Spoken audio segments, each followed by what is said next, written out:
Muy buenos días, sean todos bienvenidos a nuestro desayuno conferencia mensual, que en esta ocasión va a tratar un tema muy importante, muy interesante. Es una introducción sobre negociar y conciliar, dos herramientas para resolver conflictos, con la colaboración, a quien agradecemos desde ya, del doctor Jesse Barrera Santos, quien es un conferencista internacional, de por sí ya muy conocido en nuestro medio, muy colaborador y nos apoya bastante en las actividades en CRECIP. Es doctor en Ciencias Políticas y Sociología de la Universidad Pontificia de Salamanca, de España. Tiene un posgrado en Conciliación y Resolución de Conflictos por la Universidad del Valle de Colombia. Tiene estudios de especialización en negociación en la Universidad de Harvard, en Estados Unidos de América, y tiene una amplia experiencia en temas de negociación y conciliación.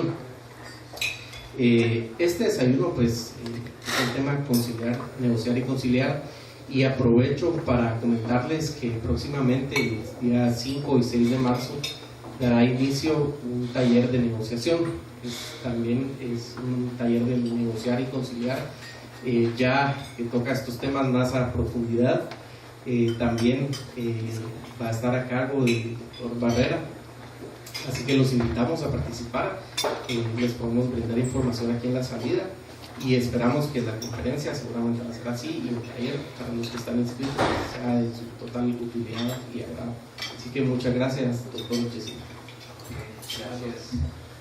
Bueno, yo no voy a usar, no creo que necesitemos micrófono. Un buen provecho para todos, un gusto para que, con quien no nos conocemos, pues un placer. Espero que esta relación sea de muy largo plazo.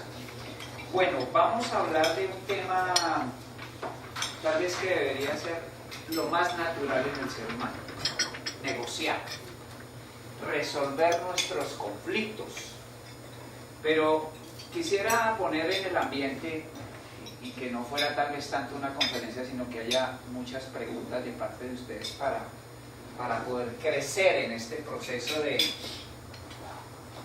¿somos los guatemaltecos o somos los centroamericanos o es América Latina o es el mundo el que está emproblemado en este momento con esa imposibilidad de conseguir negociar más y pelear menos, destruirnos menos? ¿Qué pasa? Cuando Darwin hizo sus investigaciones sobre la evolución para tomar una de las tantas posibilidades que se ha planteado en la evolución de por qué nos convertimos en lo que somos hoy en día nosotros, unos seres clasificados como seres racionales, entendida la racionalidad como ese proceso que tenemos en nuestro sistema que nos permite tomar las mejores decisiones en ese momento y con los menores riesgos. Supuestamente esa es la racionalidad. Pero yo quisiera preguntarles a ustedes si realmente los seres humanos somos tan racionales como nosotros lo creemos, o los que estamos al menos en esta jornada.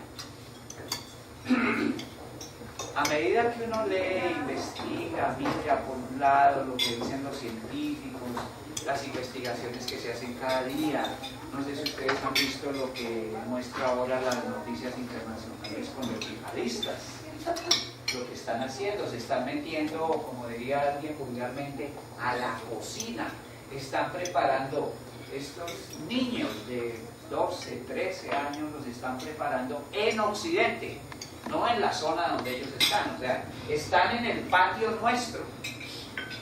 Ahí acaban de dar una alarma que ahora lo que hay que hacer, todo seguidor yihadista tiene que atacar centros comerciales. Entonces la pregunta es, ¿qué tan racionales somos? Algunos podríamos decir, pero es que esa es una ala extrema, es que ellos no son humanos, es que su cultura, es que su religión, o sea, excusas tenemos muchas. Y si ustedes no quieren que hablemos de yihadistas, pues entonces corramos un poquito más para acá. Y si quieren podemos hablar de Europa, o podemos hablar de Estados Unidos, o hablemos de América Latina. Venezuela podría ser un caso interesante, Argentina podría ser un caso interesante para ver qué sucede. El mismo Colombia, tal vez yo debería hablar más de Colombia y no meterme con los vecinos, sino ¿por qué no hablas de tu país? Bueno, podría ser Colombia. Yo nací en guerra y, bueno, todavía no muerto, espero no tener que morir en guerra todavía, porque la mayoría de los colombianos, de alguna manera, la violencia tocó nuestra puerta. Y tal vez por eso alguna vez intenté dar una explicación de por qué me metí a estudiar negociación y conciliación. Y tal vez muchos colombianos metidos en esto para tratar de decir, ¿será que tenemos que darle a nuestros hijos y nietos el mismo escenario en el que nosotros vivimos? Bueno, ese para mí es el planteamiento de la reflexión central para decir, ¿vale la pena hablar de estos temas? Por supuesto que sí. Esto es como ir al dentista. Tal vez hace muchos años no necesitábamos tanto ir al dentista, pero el cambio de alimentación hace que hoy todos tenemos que ir casi que al dentista, y los niños nacen y ya se van al dentista, y algo pasó con las cordales que ya no sirven, y la mayoría de los niños usan ahora sus, no sé cómo se dice, sus frenos. Yo le preguntaría a nuestros tatarabuelos cuántos les pusieron frenos. Los únicos frenos tal vez eran los del carro, pero el resto frenos. Bueno, hoy hay un cambio bastante fuerte en todo lo que ocurre. Y probablemente nos hemos incorporado a cierto tipo de elementos que tendríamos que revisar. El valor de la palabra, ustedes recuerdan ese tema. El abuelo decía, yo ya lo dije, y entonces venía alguien y decía a un abogado, mire, abuelo, pero es que hay que firmar. Y el abuelo se molestaba porque lo ponían a firmar. Estaban dudando de su palabra. Y hoy en día tal vez eso se ha vuelto más común, dudar de la palabra. Nosotros trabajamos con varias organizaciones, donde se hacen promesas, donde hacemos una sesión, una reunión de varias horas, y la gente toma compromisos, y 2 días después, 3 días después, no los puede cumplir, y siempre tal vez hay una excusa, ¿por qué no se puede hacer? Bueno, regresar para mí, el tema de conciliar, de negociar, es regresar a la base nuestra, a la base humana. Yo no sé si hay entre el chimpancé o como lo querramos ver, ese ser que estuvo antes de nosotros cuando dimos el salto y nos convertimos en lo que somos. Creo que hay un anillo, alguien alguna vez habló del eslabón perdido. No sé si será un eslabón perdido, pero yo sí considero que aquí nosotros tenemos que hacer una reflexión muy grande, fuerte y profunda en los seres humanos de qué pasa con nosotros y a quién le compramos el cuento que negociar no es la alternativa prioritaria del ser humano, sino que la alternativa prioritaria es el tribunal. Y yo sé que aquí hay varios abogados y vale la pena conversar con ellos y preguntarles, ¿será que realmente los tribunales son la alternativa primaria?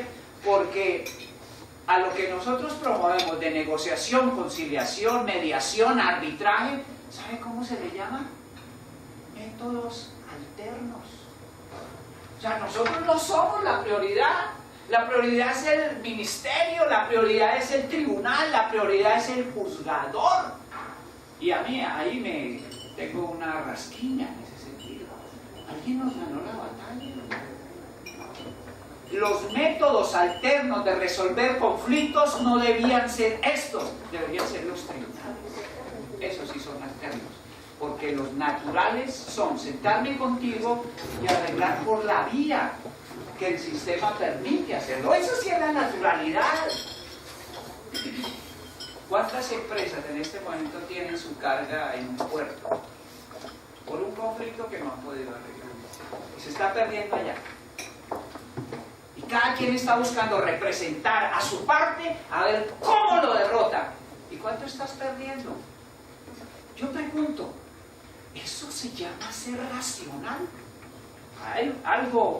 Para mí algo ahí creo que... Por favor, adelante. No, es que nosotros somos racionales, pero también somos emocionales por naturaleza. Y esa emocionalidad nos impide actuar racionalmente, ¿verdad? Nosotros somos una simbiosis de racionalidad y evidentemente emocionalidad. Y hemos aprendido a que siempre tenemos que ganar, a como de lugar. Y ahí es donde se propone totalmente toda negociación. Bueno, También, y por último, disculpe, por favor, y también sucede que la negociación se da a partir de lo que yo tengo, de lo que puedo dar, de lo que usted tiene y que me interesa, y viceversa, ¿verdad? Ese también es otro punto muy importante. Si yo no tengo nada que perder, no negocio. Aunque ese no tengo nada que perder, es bastante agresivo y pretencioso, ¿verdad? Todos necesitamos de todo. Entonces es un elemento emotivo que impide que la razón nos permita volvernos a la comunidad. ¿Cuál es tu nombre? Iván. Gracias, Iván. Bueno, mire, Iván me facilitó lo que yo tenía que decir. O sea, lo que yo tenía que decir en 10 minutos, tú lo dijiste en 2 minutos y yo lo voy a utilizar. Gracias a esto que Iván nos está diciendo, nosotros estuvimos hasta el siglo XX, hasta casi mediados del siglo XX, pensando que éramos así. Pero alguien se metió, bueno, ya Darwin había dicho hace muchísimos años antes, algo a lo que, como dirían los patojos hoy, nadie le puso coco. Y era que nosotros no éramos como nos habían dicho que nosotros éramos con una tendencia emocional bastante fuerte, por una construcción científica que hoy en día ya está demostrada. El primer cerebro, dicen que nosotros estamos construidos como por 3 grandes cerebros, y esto es importante entenderlo, a decir, ahora sé por qué podemos reaccionar de esa forma. Nuestra composición más o menos está así. Estos son nuestros famosos 3 cerebros. El reptil, que es el que viene de esa prehistoria, de ese proceso, y es el que nos genera molestia, por eso se llama reptil, y es táctico. Él sabe cuándo atacar, qué hacer, cómo defenderse. Ahí están todas las emociones fuertes que tenemos nosotros. Luego tenemos el que supuestamente no existía o al que no nos atrevíamos a trabajar, que es la parte límbica, donde está una cosa que tal vez algunos de ustedes han leído. Hay una glándula por aquí, en este cerebro, que hace desastres si la dejamos actuar sin control. Por eso el señor Daniel Goleman, no sé, algunos de ustedes han oído por ahí hablar de Daniel Goleman, un periodista del New York Times, en algún tiempo que se puso a estudiar eso, hizo un redescubrimiento para la humanidad y dijo, ¡ojo! Nosotros no somos tan racionales como hemos creído. Y la explicación científica está acá. El cerebro límbico y el cerebro reptil llevan millones y millones y millones de años para construirse. Y lo racional, o como se le denomina técnicamente el neocortés, es muy reciente. Apenas lo estamos terminando de desarrollar.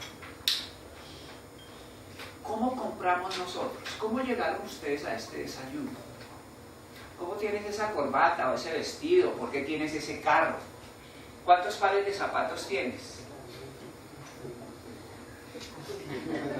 40, 50 pares, ya diría, ¿eso es racional? Por supuesto que es racional. ¿Por qué? Porque te compraste 4 pares rojos. Sí, porque es que este es un rojo más oscuro. Y este es un rojo estilo Luis XV. Entonces empieza, miren lo que sucede en el cerebro. Ustedes porque, o nosotros porque compramos, porque somos racionales o porque somos emocionales. ¿Qué creen ustedes? ¿Por qué se compra? ¿Por qué compramos una computadora? Porque eres muy racional. ¿Das $2.000 en cambio de dar 1.000? ¿Eso es racionalidad? No. Eso lo descubrió la ciencia, que te puede captar a través de una manzanita, te puede dar un sonido especial. Si yo hiciera, aquí podríamos hacer una prueba. ¿Cuántos de nosotros estamos en una dieta, perdón que abra esto, y vamos a la San Martín y vemos esto y la dieta se acabó? Bueno, no lo miremos, solamente entremos y te derrites por un olor. ¿Por qué? Porque ya se descubrió que estos cerebros son los que mandan, no es tu razón. La razón la utilizamos posteriormente, ¿para qué? Para justificar por qué tienes 50 pares de zapatos. Esa es la diferencia. Y si uno entiende eso, podemos meternos en serio a decir, ¿vale la pena conciliar y negociar o vale la pena irnos a la pelea al tribunal? Pero esto hay que entenderlo, decir, este es nuestro proceso, sí. Yo no sé cuántos años nos llevará en que este cerebro se desarrolle y diga, oiga, nuestro neocortés lleva miles y millones de años y ahora los seres humanos somos así. Pero mientras tanto no somos así. Esta generación y no sé cuántas más, tenemos que entender este proceso. Entonces, ¿por qué nos encanta pelear? ¿Por qué nos encanta ganar de esa forma? Porque estos cerebros, el cerebro reptil se mueve de esa forma. Y ahí hay una información, esa no la podemos eliminar. No la podemos eliminar. Está ahí, no sé si han visto jugar a Rafael Nadal tenis. El matador, le dicen. Mírenlo cómo mira a la gente y cómo quiere acabar. Vean deportistas. No sé si vieron las imágenes de estos días usando lucha libre en un campo de fútbol. Bueno, esto es importante entenderlo para ver esto. Somos razón y emoción, pero la emoción manda. Tenemos este problema con este cliente. Mándelo al abogado, vaya al departamento jurídico. ¿Y qué hacemos? Todo lo que haya que hacer. Pensamos en ese momento. En las actividades que hacemos en las universidades con abogados, le digo a los abogados, ¿cuál es la principal función de un abogado en cualquiera de nuestros países? ¿Cuál es su principal función? No sé si alguien me ayuda con eso. ¿Perdón? Solucionar los problemas de sus clientes. Es eso. Un abogado está hecho, yo entiendo, y puedo estar equivocado, yo no tengo la verdad, pero yo entiendo que un abogado es diseñado para decir, tú eres la persona que en el país tiene que resolver los problemas de tu gente, de la ciudadanía. Esa es tu función. ¿Cuál método uses? Pues tu sabiduría. Lo que pasa es que en la universidad, y les cuento mi experiencia en este país, aquí hace unos años empezamos en la Landívar, en la Marroquín, en la Mariano Gálvez, en las universidades, a pedir el favor que nos dejaran dictar una clase de conciliación y negociación.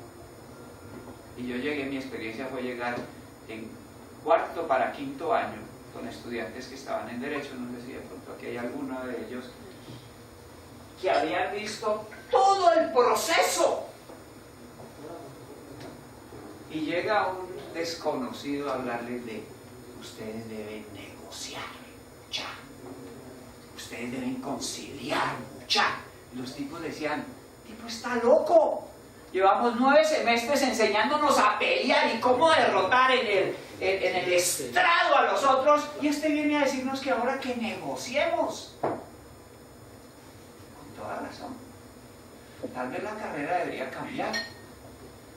En algunas universidades ya tenemos la posibilidad al menos de que se nos permita un semestre estar dictándola. Al menos eso. ¿Y cuándo vamos a tener entonces una sociedad que realmente el abogado sea un hombre que negocie? En eso hay que ver mucho a Europa, hay que ver a los Estados Unidos. Allá usted llega a un buffet, y a mí me alegra mucho, sé que hay muchos bufetes en este país que están incorporando negociación, mediación en sus bufetes como servicio. Ya no es solo, venga a ver, tráigame los documentos, vamos a demandar. No, venga, llame a su, no sé, expareja si se quiere, vamos a intentar revisar, mirar. Primero, veamos a Argentina en América Latina. Argentina tiene una ley donde si usted quiere resolver ese conflicto, lo primero que tiene que hacer como opción que se le da es conciliar. Hay una discusión teórica que los abogados tienen y es, pero entonces eso no está bajo el principio de autonomía de la voluntad, porque me están obligando. Pero bueno, es una discusión que no es para este desayuno. Lo que yo quiero decir y cerrar con esto es, aquí hay un tema profundo que ocupa las generaciones anteriores, la que estamos viviendo y algunas futuras. No negociamos en los hogares, lo sé. No negociamos en la escuela, lo sé. Aquí tratamos de traer algunos programas de mediación escolar. Algunos fracasaron, ¿saben por qué? Porque tuvimos unos enemigos. Adivinen quiénes eran los enemigos acérrimos de que los niños en su grado pudieran arreglar sus problemas. ¿Por qué? Porque me manchó el cuaderno, me dijo apodos, me quitó la novia. No sé, los problemas de los chicos. Adivinen quiénes fueron los grandes enemigos. Los maestros y los papás. Porque el niño cuando empezó a ver eso, pues quiso llevar la fórmula a su casa. Y entonces papá y mamá se están peleando y se mete el mediador. Papá, mamá, yo soy mediador, les puedo ayudar a arreglar sus problemas. La autoridad y como usted qué es lo que está diciendo. ¿Y los maestros por qué? Porque los niños querían arreglar muchas de las cosas y de pronto se metieron en la normativa del colegio, de la escuela, y eso era terrible. Se acabaron los problemas. Lo único que quedaron fue las mochilas y los cuadernos que habían hecho para eso. Perdón, tú querías decir algo más, perdón que no te dije. No, es que me parece que tanto, hablando de los cerebros que estás hablando, los primeros dos cerebros me parece que son como mecanismos de defensa que tenemos. Y llegar a, digamos, a la racionalidad es bien complicado, dejando atrás entre lo principal el miedo, y del miedo parte orgullo, bueno, se pueden definir muchas cosas, ¿verdad? Pero es que esos primeros dos cerebros son producto de la evolución como mecanismos de defensa también. Este es un mecanismo de defensa y probablemente está muy relacionado con el miedo, pero este es un mecanismo de manejo emocional. Pero recordate que el sistema límbico es hacer esto, ¿verdad? Cuando yo siento que me van a dar un golpe. Ese es el sistema límbico. Depende, porque aquí ya entra un proceso de pensamiento, aquí no. Pero es microsegundos, ¿verdad? Claro, pero entra. Y de eso quiero hablarles ahora un momento cuando hablemos de negociación. Pero aquí ya hay un proceso de pensamiento. ¿Qué piensas? ¿Cómo ven ustedes hoy en día? No sé, yo miré mi casa, me levanté, está lloviendo. Ese pensamiento puede hacer mi día triste, alegre, depende de mí. Digo, wow, le hacía falta la lluvia, esta ciudad estaba muy seca. ¿Qué hice en ese momento? Yo pude cambiar mi momento emocional para el día. Pero alguien puede decir, hoy sí va a haber accidentes en esta ciudad. La carretera se pone jabonosa, y empieza, y te deprimes, y entonces ya no vas al gimnasio, te vuelves a la cama mejor un rato porque está lloviendo, no sé qué, y sales con temor. Depende de tu pensamiento. Y eso genera, ¿qué? Esta emoción. Tal vez en el taller, cuando hablemos en el taller, había que hablar un poquito tal vez de cómo juegan las emociones en este proceso. Y algo que me parece importante con tu pregunta, ojo, esto es una emoción, pero es una emoción natural. ¿Alguien aquí no ha sentido miedo alguna vez? Que me diga, por favor, yo no conozco el miedo. ¿Alguien? Bueno, quiere decir que somos humanos, porque el miedo es natural. Imagínense nosotros sin miedo. Yo les podría poner un reto, a ver quién es capaz de lanzarse de aquí abajo. Como usted no tiene miedo, dice yo. Bueno, listo, sale gratis el desayuno si usted se lanza. Pero como el miedo existe, le dice no. ¿Por qué? Porque mira el riesgo. Ojo, ¿qué no es natural en el ser humano? Algo que surge de aquí y que se llama... Esto no es natural, eso es creado por nosotros. El miedo es natural. Y hay tres reacciones al miedo. que eso viene ¿de dónde? De nuestro proceso histórico. Así se comportó el chimpancé, así se comportaron digamos, si miramos las especies hacia atrás. ¿Qué pasaba? Tú tienes un miedo y ¿qué puedes hacer? Quedas congelado. No te mueves, como si quisieras esconderte. Eso era lo que hacían nuestros antepasados cuando venía un gran monstruo. ¿Y qué hacía? Como era tan pequeñito, se escondía pensando, o se paraba, se quedaba quieto, entendiendo que no lo iban a ver. Y esa información la traemos nosotros. Un atraco, ¿y qué hacen? Muchas veces quedamos congelados y no podemos hablar, no hacen. Es una información que está puesta en el sistema nuestro. No la podemos borrar de la noche a la mañana, es un proceso. ¿Y dónde se hace? Se empieza a hacer en las familias, se empiezan a hacer cosas con sus hijos, con sus nietos. Es un proceso de la evolución. Pero ¿cuál es la otra reacción al miedo? La sangre se mueve inmediatamente como hace el reptil. Por eso se llama, ese cerebro se llama así. Y la sangre se va a tus manos. Cuando alguien, ustedes en una negociación, algo, ven que alguien empieza a hacer así con sus manos, prepárese, la sangre se falla y te va a mandar un golpe. Eso no tienes que decir, ¿será que me va a pegar? No. Acuérdense de lo siguiente. La emoción se genera aquí, pero la reacción la ves de aquí.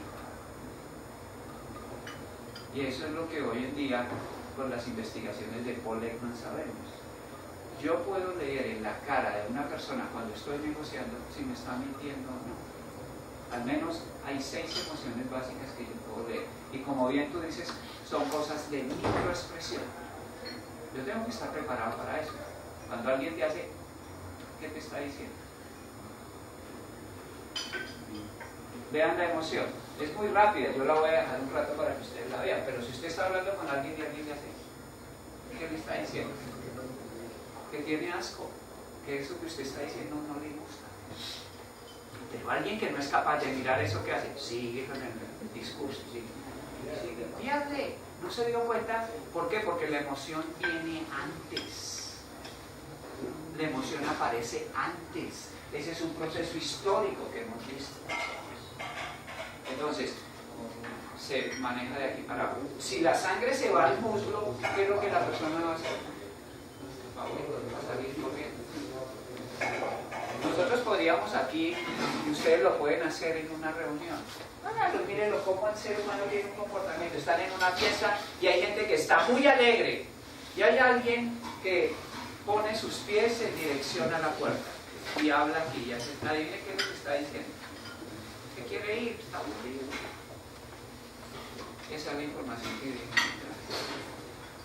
Aprender a leer. Por eso hoy en día nosotros decimos, no es lo que la gente dice, es cómo lo dice.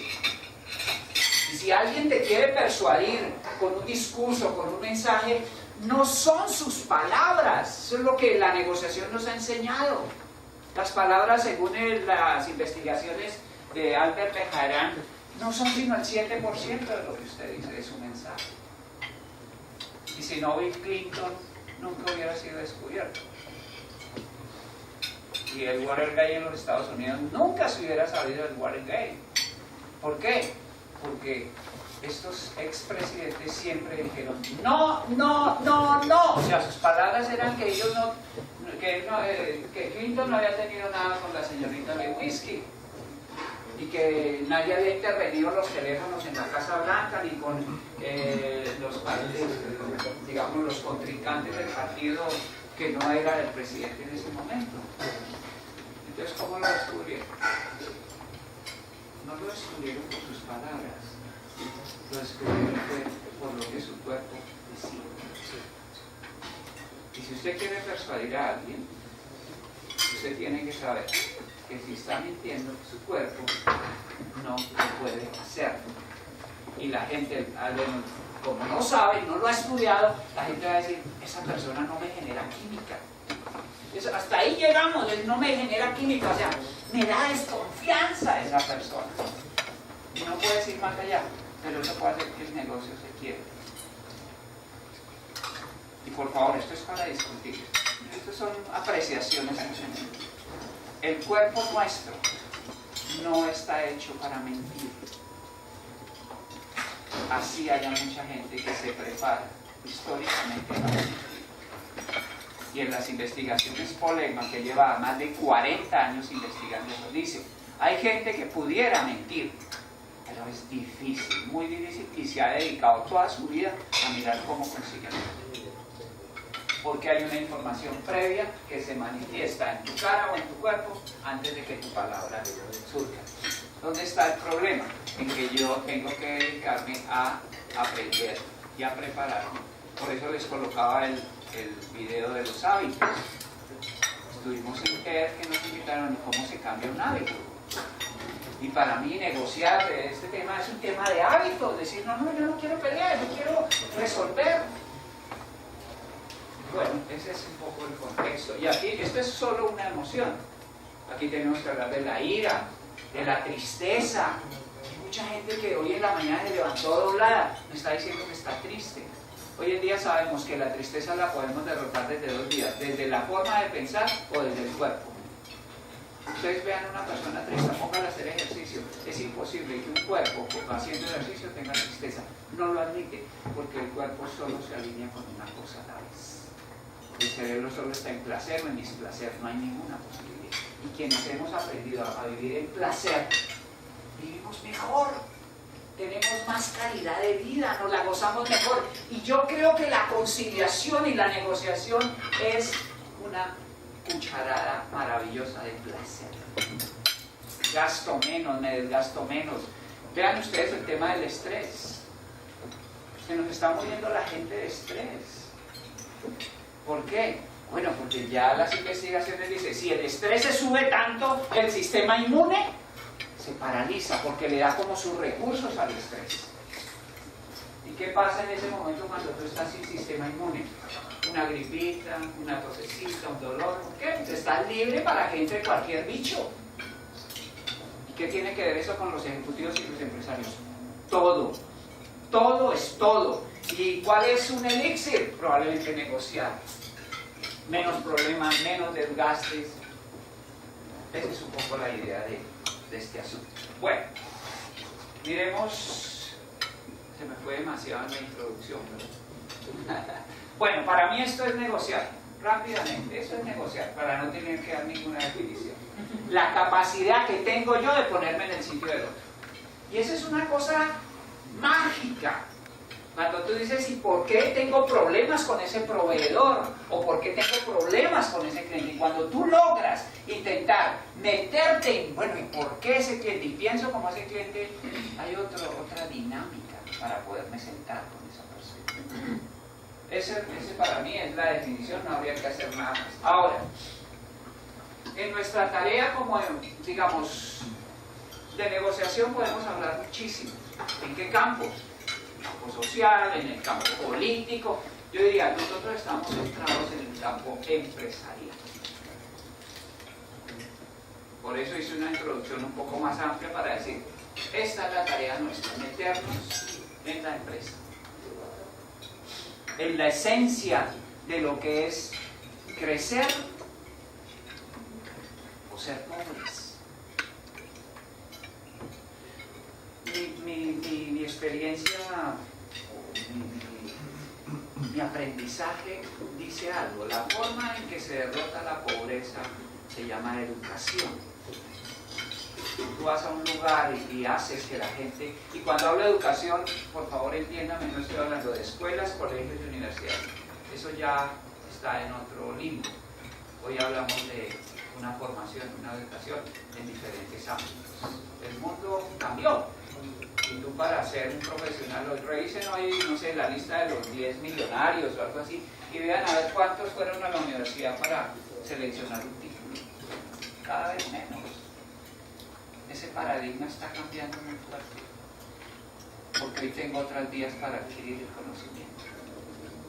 Y el conocimiento lo que te permite es un saber. Un saber para ser, ¿no? Que es otra discusión que hemos tenido. ¿Qué debemos ser? No, yo lo que necesito es tener, y esa discusión ha sido interesante. No, yo necesito saber para tomar unas habilidades de ese conocimiento y poder hacer, y eso me va a convertir en un buen ser. Y eso, en esencia, es lo que para mí juega el mundo empresarial. Oportunidades, nuevas visiones, desarrollo, crecimiento. Entonces, ¿tiene un sentido negociar? Sí. Yo no tengo datos, pero me encantaría, y sé que alguna vez tengo que hacerlo, de investigar. Cuando salí de Colombia hace ya varios años, hicimos una investigación sobre cuánto estaban invirtiendo, cuánto dejaban de recibir las empresas, de más de $100.000. Hicimos un estimado de empresas entre $100.000 y $500.000 de activos, de cuánto dejaban de percibir por pésimo manejo de sus problemas. En ese momento, eso hace como 17 años, nosotros hablamos de $120 millones en un año para 30 empresas que tomamos en la lista. Entonces, si hacemos un promedio vulgar, porque no es así, pero digamos, repártanle a las 30 empresas los 120 millones y pónganlos ustedes a pensar, a los socios, a los dueños. ¿Tiene sentido? Por supuesto que tiene sentido total. Bueno, ¿qué hacemos nosotros cuando preparamos una negociación? ¿Cuál es la perspectiva que deberíamos hacer? Y aquí está un poquito el juego que nosotros pensamos que deberíamos hacer. Evitar las trampas emocionales. Por la emoción me voy, me fui. ¿Por qué? Porque si ya entendemos este juego de cómo es que nos movemos nosotros y por qué pegamos y después nos arrepentimos, o compramos y después nos echamos para atrás, o firmamos y después decimos, ¿qué hice? Bueno, hoy en día la publicidad se encarga de eso. ¿Cómo puede ser que usted por 30 segundos pague $4,5 millones para que se muestren en la televisión? ¿Quién lo hace? Alguien que emocionalmente se dejó llevar por eso y dijo, vale la pena.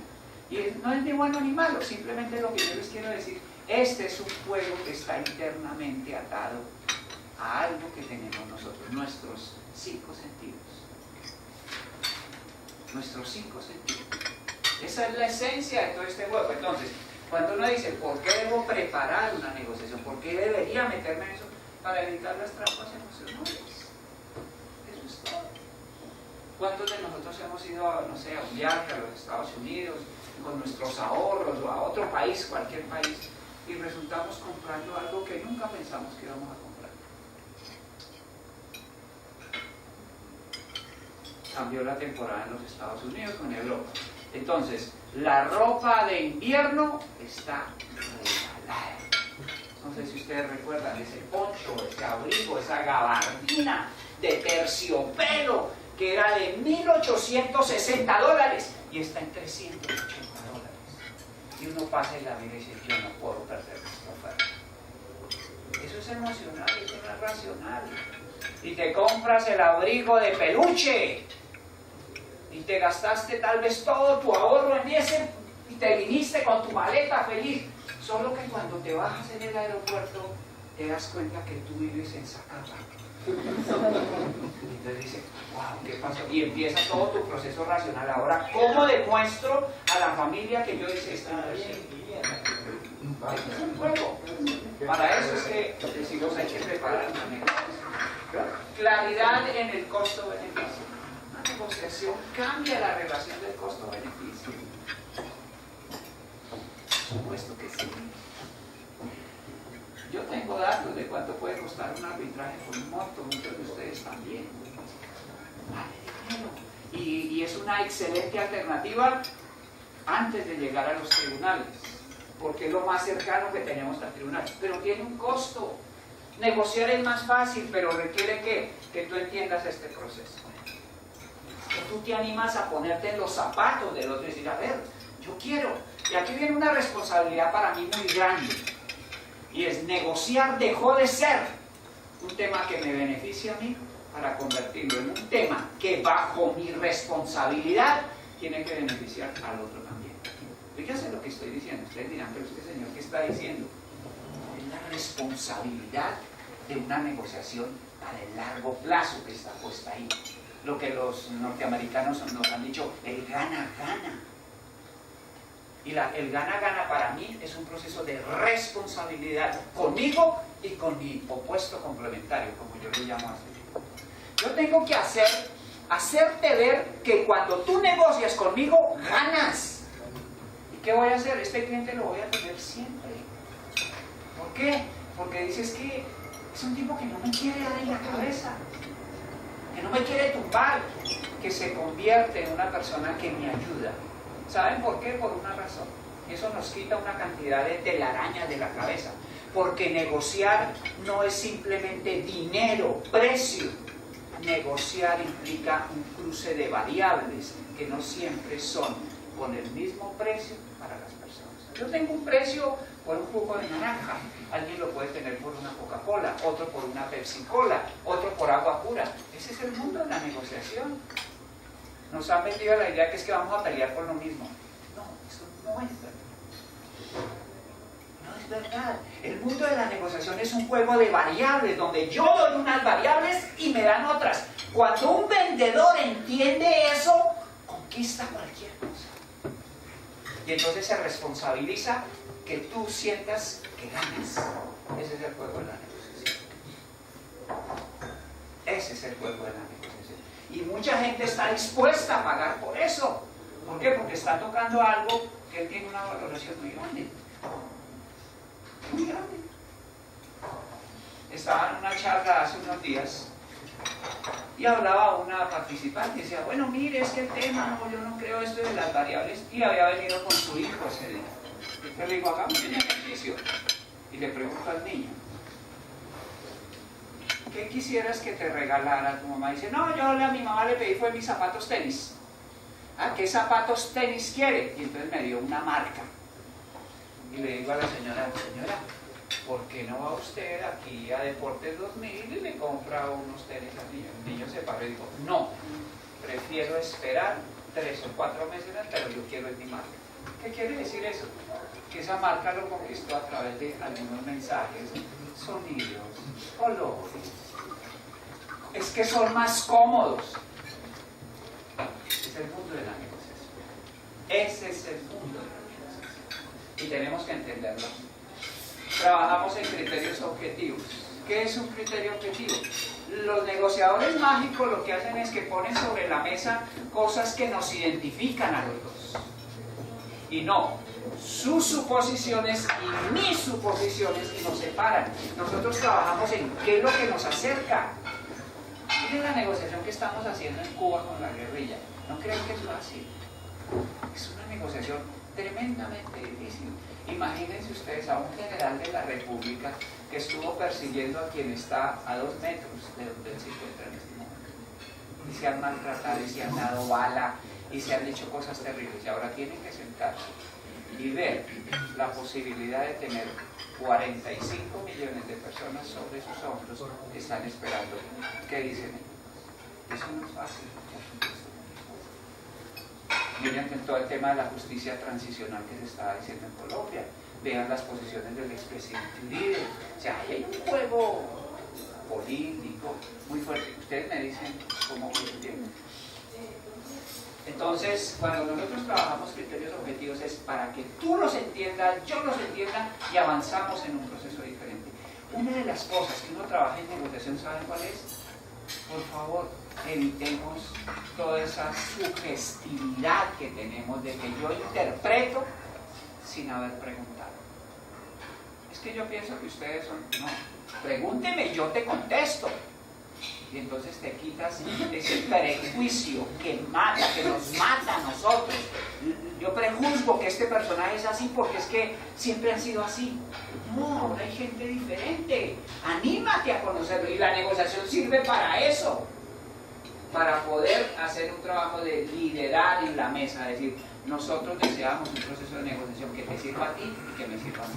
Un proceso de negociación que no le sirve sino a una parte, ha sido una historia trágica. Porque perdemos el cliente, porque el cliente no quiere perder más 3 o 4 o 5 veces.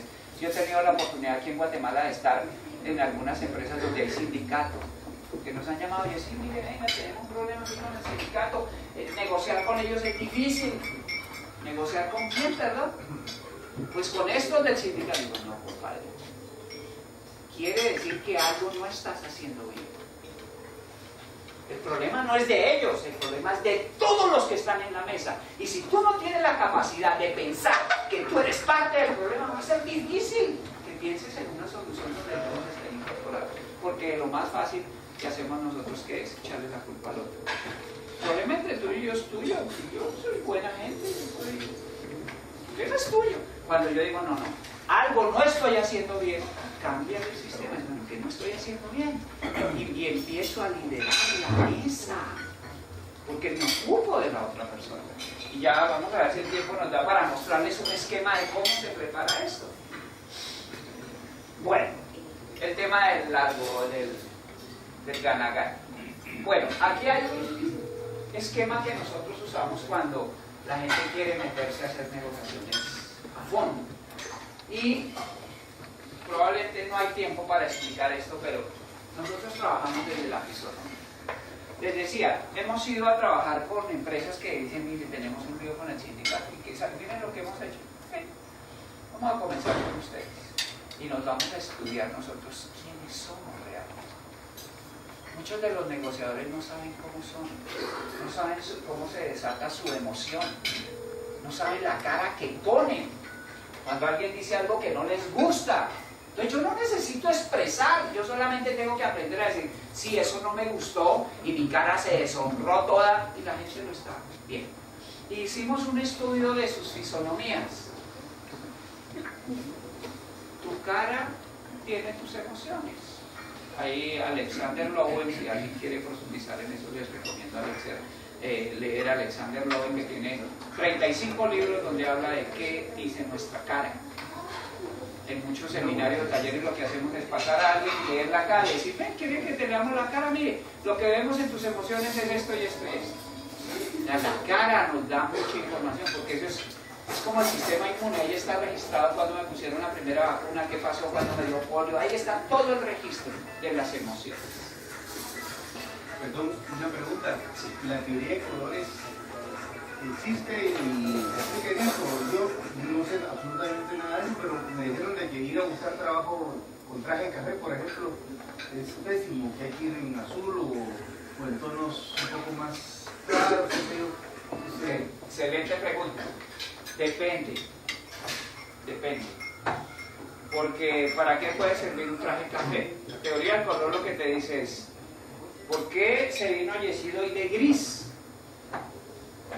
Porque el gris es un color de poder, negro, azul. Entonces tú quieres ejercer poder en esa entrevista. ¿Con quién te vas a entrevistar?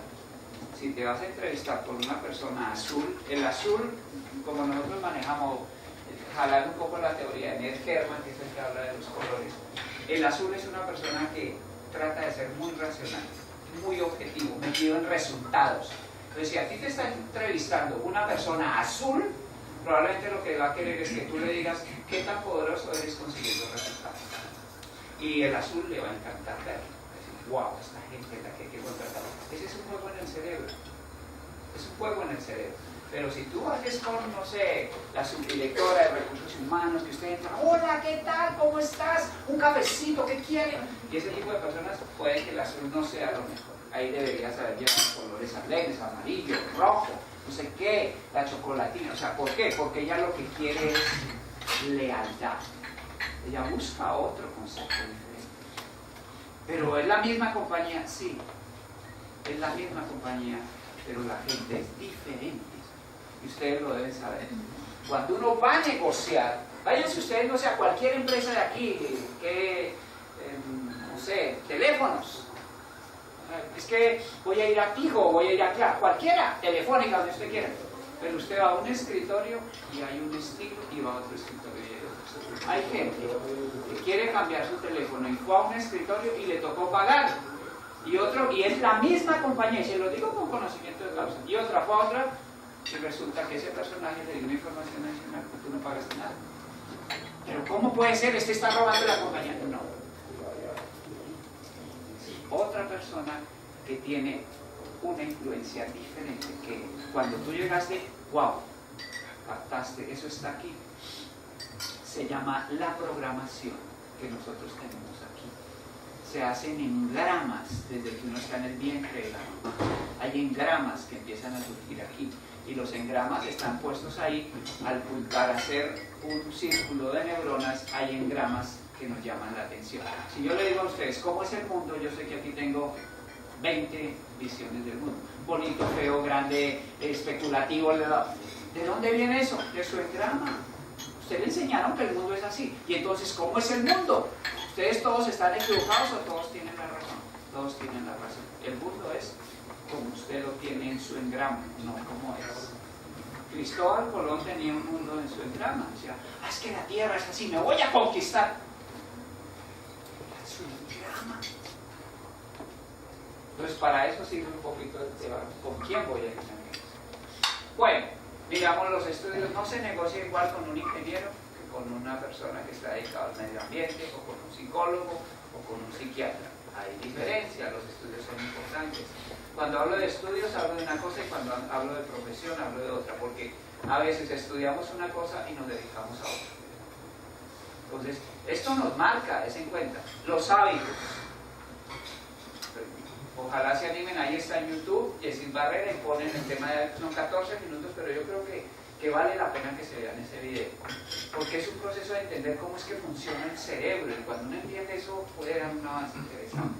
La familia nos ha ayudado mucho para entender. ¿Y cómo medimos el éxito? ¿Cómo mide tu gente el éxito? ¿Con quién estás negociando? ¿Con qué proveedor? ¿Qué entiende por éxito? Hay gente que piensa que el éxito es dinero. Bueno, entonces esa es su variable. Pero hay gente que entiende que el éxito son las relaciones, los buenos negocios, la ética, a lo que le dedicamos mucho tiempo nosotros. Bueno, ya estamos cerca, ¿verdad? Bueno, tres temas que me parecen interesantes. Antes de sentarse a la mesa, conozca el problema. Problema o proyecto, porque uno negocia para algo que viene de la historia o algo que va a ser. Por eso decimos problema o proyecto. Recaba información primaria de lo que vimos anteriormente. Identifique el valor del tiempo en la negociación. Esto es clave para un negocio. ¿Cuánto tiempo tengo yo para negociar? ¿Cuánto tiempo tiene mi opositor? Es clave. Tiempo es una variable muy importante hoy en día. Y nosotros manejamos dos elementos aquí.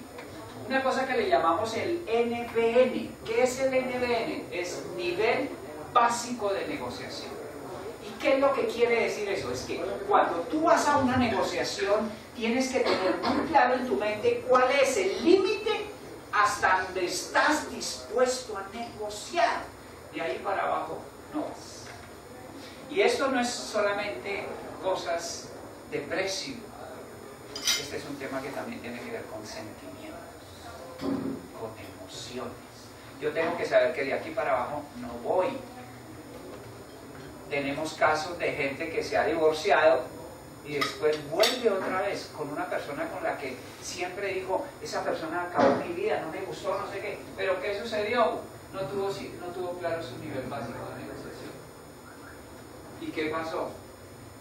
Sus engramas lo confundieron. Y un día, 2 años después, celebrando el cumpleaños, que la suegra lo invitó, llegó la ex, y entonces sonó Roberto Carlos, con esa se enamoró y cayó papacito. Otra vez, no sé cuánto tiempo va a durar ahí. ¿Por qué? Porque no tuviste claro tu nivel básico de negociación. De aquí para abajo no voy, con esa mujer no vuelvo, con ese hombre no, porque me perjudicó, no vale. En los negocios es igual, tenemos que tener un nivel básico. Cuando compro, cuando vendo, o cuando digo, mire, esta negociación de aquí para abajo ya no me sirve. Y manejamos un concepto que se llama las fronteras óptimas de negociación. Y lo único que quiero decir aquí es lo siguiente: para mí, negociar solo admite dos cosas que tienen que estar siempre sobre la mesa. Una negociación es más rápida y más fructífera cuando el nivel de confianza entre las partes que están sentadas es menor. Y segundo, negociar es un juego de creatividad. Si eso está claro, que la creatividad y la confianza son las dos variables básicas, estamos al otro lado. Se los aseguro, se los aseguro. Y mirar las alternativas. Estas son las preguntas que yo digo que uno debería hacerse cuando está frente a un tema de negociación. Usted se debe preguntar, ¿qué pasa si no negocio? Es una pregunta básica que yo tengo que hacerme antes de ¿qué pasa si yo no negocio? ¿A qué me someto? ¿Pierdo la mercancía? ¿Pierdo el negocio? ¿Cuántas empresas han tenido que cerrarse? Porque se hizo una pésima negociación. ¡No! Y vamos ya, y vamos a la pelea. Una pregunta básica es ¿qué pasa si no negocio? y tú tienes que tener claros los panoramas para decir, bueno, frente a esto hay que buscar la negociación. ¿Por qué? Porque lo que pasa afuera es difícil. ¿Qué riesgos puedo tener si el opuesto complementario no negocia o si negocia? Depende, es un proveedor. ¿Cuánto representa ese proveedor para usted? Mire, representa el 65%. ¿Y dónde hay otro? No hay, solo en la China. Y traer de la China esa mercancía me cuesta... No podría. Bueno, esa es una pregunta que tengo que hacer. ¿Cuánto representa en su cartera ese cliente? Etcétera. ¿Cuáles son las alternativas fuera de la mesa de negociación? Esta es una cosa para mí, un talante importante en todo negociador y en toda empresa. Hoy en día cada vez las empresas entienden que depender de un proveedor o depender de muy pocos clientes es un riesgo altísimo. Hay empresas que tienen 3 o 4 productos empeñados con un solo cliente y eso es un costo y es un riesgo alto. Por eso la diversificación tiene sentido. El negociador siempre, por mal que le va, siempre tiene un plan B y el plan B está fuera de la mesa que está negociando. ¿Para qué? Para tener libertad y poder negociar fuera de la mesa. Porque si no, ¿qué sucede? Es como cuando uno va a buscar empleo, recién sale de la universidad, sale uno con su maletincito y su hoja de vida y le entrega. Y es la única oportunidad. Y bueno, mire, te podemos contratar aquí, pero los primeros 6 meses no te vamos a pagar nada. Bueno, lo que sea, usted no tiene nada más. Pero si usted tiene 3 o 4 cosas, usted empieza a tener la libertad de negociar. Pero si no tienes plan B, estamos tristes. Bueno, y manejamos esta otra variable que se aleja un poquito de las temáticas de Harvard. Harvard se metió mucho con los intereses. Estos son intereses, necesidades, valores y justos. Esos son los impactos. Es como el caballito de batalla con lo que nosotros hemos estado diciendo. ¿Tienes claro los impactos? Si no, no vayas a esa negociación. ¿Sabes cuáles son tus intereses y los intereses de tu opuesto complementario? Ponlo sobre la mesa para que puedas analizarlo. Pero nosotros nos metimos con esta variable que la consideramos básica, que somos humanos. Los seres humanos tenemos muchas necesidades y en toda negociación siempre vas a encontrar que cuando descubres tu necesidad o la necesidad del opuesto complementario, te vuelves muy poderoso.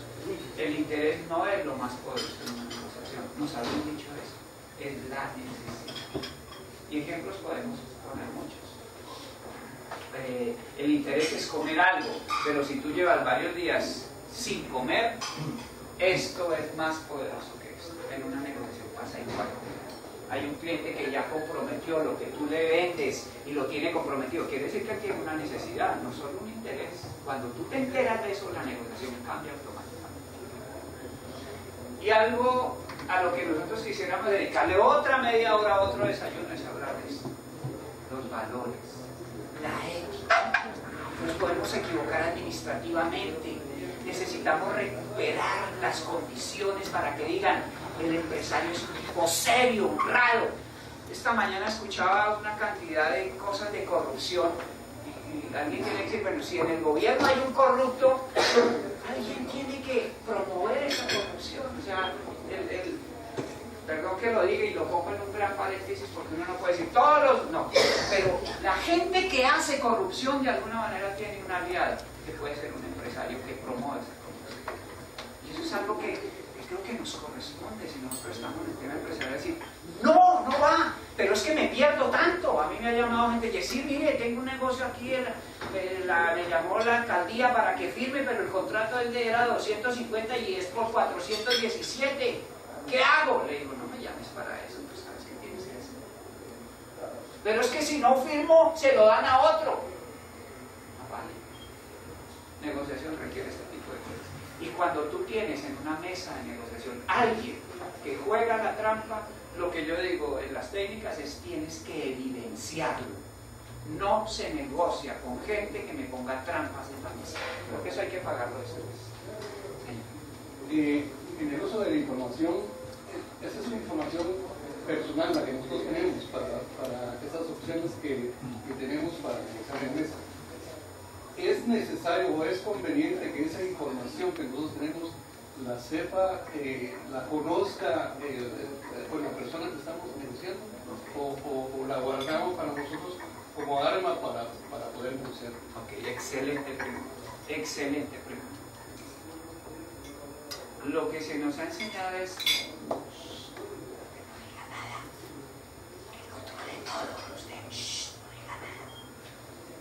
pero ¿en qué tal si el otro tiene la misma técnica? Entonces, eso no es negociar. Entonces, para mí el éxito de una negociación gana-gana es cuando yo tengo toda la información tuya y tú tienes toda la mía, pero eso es un efecto de confianza.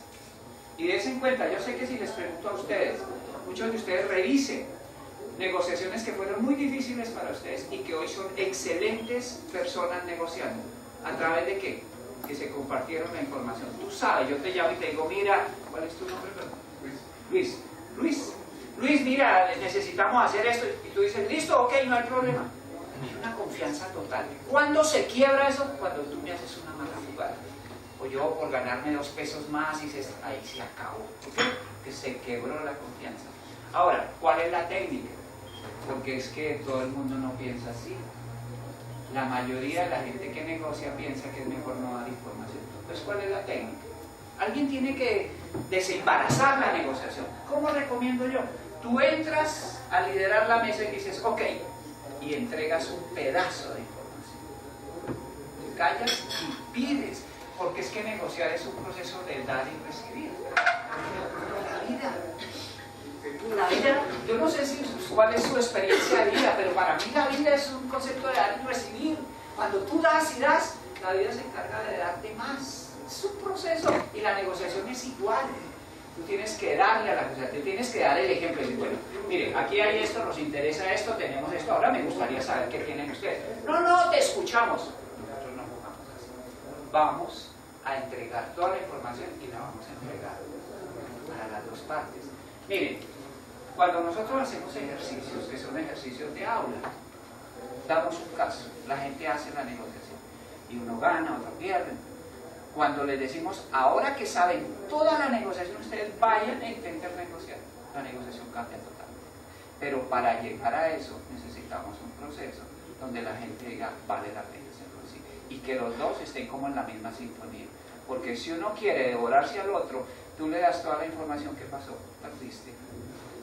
Ah, bueno, voy a consultar en la empresa, ya se llevó todo y entonces va a buscar por fuera y te dijo. Entonces hay que usar una técnica en ese sentido. Excelente pregunta. Bueno, perdón, yo ya estoy aquí terminando. Este es el cuadro que nosotros promovemos para negociar. Y es muy sencillo, lo explico en 3 frases. Yo me preparo, esta es mi zona, yo preparo todas mis alternativas aquí, de la óptima a la aceptable. Es un esquema que se usa. Mi mejor alternativa y una aceptable. Y siempre por arriba del nivel básico de negociación. Siempre. Todas las alternativas que yo contemplo son ganadoras. Ese es un tema que también vale la pena revisar. Yo no voy a una negociación a perder. Nos han vendido esas frases. Pierda un poquito y el otro pierde otro poquito. No. Yo digo, una negociación vamos a ganar. Si yo tengo claro que el juego es de variables, no solo de precio. El precio es una variable. Entonces esto es lo que yo preparo para mí, pero yo debería tener también una vía de cómo es que negocia el opuesto complementario. Y entonces aquí lo que hago es un juego inverso. Si ustedes se dan cuenta, la mejor alternativa para él se la coloco al final. Y la aceptable para él se la coloco al comienzo. ¿Qué es esto? Es una estrategia. Yo me voy a la negociación y le propongo lo mejor para mí y lo aceptable para él. Si él me dice sí, se acabó la negociación y ahí estamos. Pero es que este cuadro no está preparado para que el opuesto complementario me diga sí, está preparado para que el opuesto complementario me diga no. Y entonces, ¿qué sucede? Se abre un mundo de posibilidades para seguir en la mesa hasta que negociemos. Ese es el juego y esa es la diferencia. Yo me preparo para que me digan no. Pero si él me dijo sí, listo, se acabó con la primera. Él ganó, sí ganó. ¿Quién ganó más? Yo, pero lo hice ganar a él a través de mi preparación. Pero si él me dice no, sigo con la mía 1, vengo a la 6 de él, o a la 5, me bajo a la 2 mía. ¿Y qué va pasando a medida que va avanzando? Él siente que va ganando, que va ganando. O sea, no permito que él se levante de la mesa de negociación. Bueno, y finalmente, ¿por qué la conciliación? Porque puede que yo me agoté en la negociación y no pasó nada, no logramos. Y entonces la conciliación es una vía magnífica, porque me permite hacer que un tercero, que tiene una mirada ya para estas dos partes, pueda ayudarnos en ese proceso para resolver. Y tal vez lo sistematizo de la siguiente manera. Yo considero que el ser humano siempre tiene ese poder maravilloso de recomponer, de decir, sí, me equivoqué, esto no funciona bien. Bueno, aquí hemos tenido sesiones donde alguien que pensaba que debía $10.000, $20.000, un día dice, ¿saben qué? Perdón, me equivoqué, y se acabó el problema, fue recomponer. Yo no esperaba $10.000, esperaba que usted pidiera excusas, y se acabó el problema. Es la maravilla humana, es la maravilla humana. Y para eso la conciliación nos ayuda. Lo que hace la conciliación de alguna manera es hacer que el proceso de comunicación a través de un tercero facilitador nos permita ver otros escenarios, otras formas de resolver, porque las que hicimos directamente ya se agotaron. Entonces viene una persona con cierto expertise que dice, y no han pensado en esto, y miren esto, y miren, y entonces nos ayuda a ver otros escenarios. Esa es un poco la idea, perdón que me fui demasiado, pero si ustedes tienen alguna consulta, alguna pregunta, con todo gusto. Es un barniz de lo que es la conciliación y la negociación, en la cual creo y pienso yo que nuestro país necesita que le metamos fuerza y candela a este asunto. Me parece que es un tema demasiado extenso, ¿verdad? Para hablar sin media hora, ¿verdad?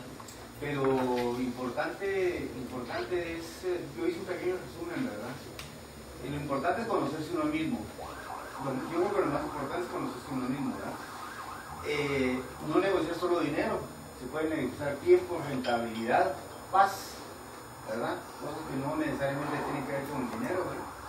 Conocer a la contraparte, ¿verdad? Ser asertivo, pues, como usted dice, no dar expectativas falsas o qué sé yo, falsos positivos, como le llaman también, ¿verdad?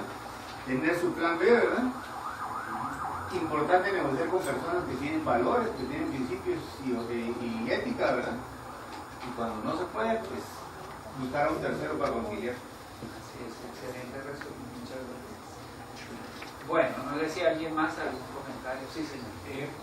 Por eso que en todo este proceso de la negociación, pues interviene la emoción, ansiedades, y que hay de la actitud, porque la actitud es una posición nuestra de prácticamente llevar una actitud de querer negociar, ¿verdad? No querer exterminar a la persona que tenemos enfrente o a los negociadores. Yo siento que la actitud es muy importante porque nosotros muchas veces no podemos manejar las emociones, o sea, es difícil en un momento dado manejar emociones, muchas veces actuamos instantáneamente, ¿verdad? Y, por supuesto hacemos mismos, pero creo que si le damos un buen sentido de la actitud que vamos a tomar a sentarnos a esa negociación es bien importante para llegar a una conclusión exitosa, ¿verdad? Bueno, solo un comentario. Recuerden lo siguiente, nosotros no podemos modificar aquellas cosas de las que no somos conscientes. Y esto es bien importante, porque las emociones son gran parte de las cosas que pasan en nuestra vida de las que no somos conscientes. Pero cuando usted empieza a ser consciente de que cometió un error, se mira al espejo y se deja así, y no hace esto que es lo que muchos hacemos, que me miro al espejo y digo, eso fue una vez, vamos a... No, cuando tú te miras y te quedas viendo ahí, empiezas a reconocer lo que no estás haciendo. Entonces gritaste, botaste los papeles. ¿Por qué? Porque es una emoción. Acuérdense cómo juega eso. Viene un pensamiento que es un sentir, de ahí aparece la emoción y luego de ahí viene la acción. Cuando usted dejó que la emoción se meta, ya no hay nada que hacer. Usted le pegó a la persona, usted botó los papeles, usted gritó, usted se levantó de la mesa y huyó. Usted hizo cantidad de cosas. Si no es consciente de eso, será muy difícil que lo modifique. Pero cuando uno empieza a ser consciente de eso, empieza un proceso de modificación. Y claro que hay muchos procesos.